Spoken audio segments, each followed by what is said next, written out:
ভাগ্য তোমার হাতে নেই, কিন্তু তোমার সিদ্ধান্ত তোমারই হাতে। বন্ধুরা, এই অসাধারণ প্রসঙ্গটাকে কেন্দ্র করে আজকে আমি আপনাদের একটি গাধার সুন্দর একটি গল্প শোনাবো। চ্যানেলে নতুন হলে সাবস্ক্রাইব করতে ভুলবেন না এবং অবশ্যই গল্পটি ভালো লাগলে একটা লাইক আশা করব। এক গ্রামে বাস করত এক গাধা। সে কিন্তু তার মালিকের বাড়িতেই বাস করত। গাধাটি কিন্তু তার মালিকের কারণে মোটেও সুখী ছিল না।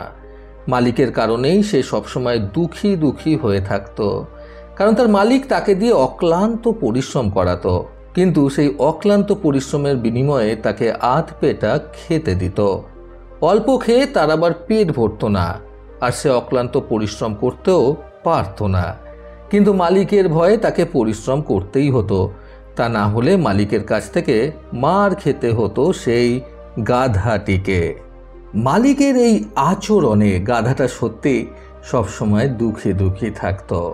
আর সে ভগবানের কাছে প্রার্থনা করে বলতো, হে ভগবান, আমাকে এই নিষ্ঠুর প্রকৃতির মালিকের থেকে মুক্তি দাও দয়া করে। সবসময় ভগবানের কাছে প্রার্থনা করায় শেষমেশ ভগবান তার ডাক শুনে নেন। একদিন গাধার এই কষ্ট সহ্য করতে না পেরে ভগবান গাধাটির ওপর দয়া দেখিয়ে গাধাটির বর্তমান মালিককে পরিবর্তন করার বিচার করলেন এবং একদিন গাধাটির সামনেই প্রকট হয়ে ভগবান গাধাটিকে বললেন, ঠিক আছে, আমি তোমার মালিক পরিবর্তন করে দিচ্ছি, কারণ আমি দেখতে পাচ্ছি যে তুমি এই মালিককে নিয়ে খুবই কষ্টে রয়েছ, কিন্তু এর পরের মালিক নিয়েও যদি তোমার কষ্ট ভোগ করতে হয় তাহলে কিন্তু আর আমাকে দোষ দিও না। গাধাটি তখন ভগবানের উদ্দেশ্যে বলে, ঠিক আছে, আপনি দয়া করে আমার এই মালিকটাকে পরিবর্তন করে দিন, বাকিটা আমি বুঝে নেব। ভগবান গাধার কথায় বলেন, তথাস্তু। ভগবানের বরদান অনুযায়ী গাধাটির বর্তমান মালিক অন্য একজনের কাছে গাধাটিকে বিক্রি করে দেয়। ফলে গাধাটির পূর্বের মালিক পরিবর্তন হয় এবং গাধাটির পরের যে মালিক, সে পাথরের উনুন বানানোর কাজ করত। ফলে গাধাটিকে পিঠে করে সর্বক্ষণ পাথর বয়ে নিয়ে যেতে হতো। আর এই পাথর যে সে পাথর না, ভারী সমস্ত পাথর বইতে বইতে গাধাটির অবস্থা শোচনীয় হয়ে উঠেছিল। এই মালিকটা পেট ভরে গাধাটিকে খেতে দিত ঠিকই, কিন্তু সর্বক্ষণ পাথর বইতে বইতে গাধাটির পিঠের আর কিছু ছিল না। ফলে অল্প কয়েকদিনের মধ্যেই এই নতুন মালিকটিও গাধাটির অবসাদের কারণ হয়ে উঠতে থাকে।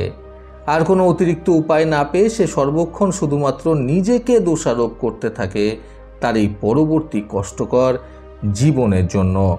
গাধাটি এবার আবারও ভগবানের কাছে প্রার্থনা করতে শুরু করে বলল, হে ঈশ্বর, আমাকে আমার এই নতুন মালিককেও বদলে দাও। আমি ভুল করেছি, আমি আর থাকতে পারছি না এই মালিকের কাছে। আমাকে সারা দিন রাত অনেক খাটায় এই মালিক, দয়া করো আমার উপরে। গাধাটির এই করুণ ডাক শুনে ভগবান আবারও দয়া করলেন গাধাটির ওপর। তারপর তিনি আবারও গাধাটির সামনে প্রকট হয়ে এসে গাধাটিকে বললেন, আমি তোমার ডাক শুনে তোমার কাছে এসেছি, কিন্তু মনে রেখো, এটাই তোমার শেষ সুযোগ। এবারে মালিক পরিবর্তন হলে কিন্তু আর সম্ভব নয় পরিবর্তন করা। এইবার এই কথা শুনে সেই গাধাটি প্রথমে বিভ্রান্তিতে পড়ে যায়। সে নিজের মনে মনে ভাবে, প্রতিবারের মতো এবারে নিশ্চয়ই আমার ভাগ্যটা অতটাও খারাপ হবে না। এই ভেবে গাধাটি ভগবানকে বলল, ঠিক আছে ভগবান, আপনি আর একবার আমার ওপর দয়া করুন। গাধার কথা শুনে ভগবান আবারও দয়া করে বললেন, তথাস্তু। এই বলে তিনি অদৃশ্য হয়ে গেলেন এবং গাধার তখনকার মালিক আবারও অন্য একজনের কাছে গাধাটিকে বিক্রি করে দিলেন। অতএব গাধাটির মালিক পরিবর্তন হলো, কিন্তু এইবারের মালিককে পেয়ে গাধাটি আরও বেশি পরিমাণে দুঃখিত হয়ে গেল, কারণ এই মালিক গাধাটিকে মোটেও খেতে দিত না। এই মালিকের চামড়ার ব্যবসা ছিল। বিভিন্ন পশুর দামি কম দামি সব রকমের চামড়া সে বিক্রি করত দেশে বিদেশে। সেখানে গাধাটির কাজ তো খুব একটা বেশি ভারী ছিল না, কিন্তু তাকে সারা দিনের খাবার হিসেবে কয়েকটা শুকনো ঘাসই কেবলমাত্র খেতে দেওয়া হতো। এইভাবে থেকে সে দিন দিন কেমন যেন শুকিয়ে যেতে লাগলো এবং খাওয়ার অভাবে কমজোর হয়ে পড়ল। গাধাটি এখানে থেকে আরও বেশি অবাক হয়ে গেল যখন সে বুঝতে পারল যে তারই সাথী এবং সঙ্গীরা যখন মারা যেত, তার এই মালিক তাদেরও চামড়া খুলে বিক্রি করে দিত। তখন সে নিজের পরবর্তী জীবন নিয়ে চিন্তা করতে লাগলো সর্বক্ষণ। আর সে ভাবতে লাগলো তার মৃত্যুর পরে তার চামড়াটাও তার মালিক খুলে বেচে দেবে। এইভাবে দিনের পর দিন চিন্তায় মগ্ন হয়ে এবং না খেতে পেয়ে দুর্বল হয়ে গিয়ে একদিন হঠাৎ সেই গাধাটি মারা যায় এবং যথারীতি অন্যান্য সকলের মতোই এই মালিক মৃত গাধাটির চামড়া তার গায়ের থেকে খুলে সেগুলোকে বিক্রি করে দেয়। এইভাবেই নিজের মনোপ্রুত না হওয়ার কারণে আর বারবার মালিক পরিবর্তন করার কারণে গাধাটি নিজের উচিত শাস্তিটা পেয়েছিল।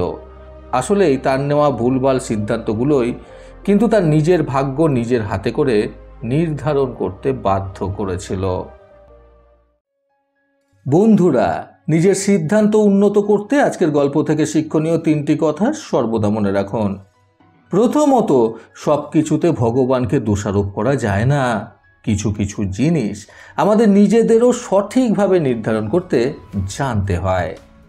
দ্বিতীয়ত, আমাদের নিজেদের নেওয়া জীবনের সিদ্ধান্তগুলো কিন্তু আমাদের ভাগ্য নির্ধারণ করতে অনেকটা সহায়তা করে। তৃতীয়ত, ভগবান আমাদের সুন্দর জীবন দিয়েছেন, কিন্তু এই জীবনটাকেই জীবনের মতো করে গড়ে তুলতে হবে আমাদের নিজেদেরকেই। প্রতিবারের মতো আবারও বলবো, এই পৃথিবী তাদেরকেই সম্মান দেয় যারা ইউনিক কিছু করার ক্ষমতা রাখে। সকলে সুস্থ এবং সুন্দর জীবন কামনায় প্রকৃত জীবন থেকে আমি সন্তু চক্রবর্তী আবার আসবো আগামীকাল নতুন সুন্দর শিক্ষণীয় একটি ছোট গল্পের সাথে। ভালো শুনুন, ভালো থাকুন। ধন্যবাদ।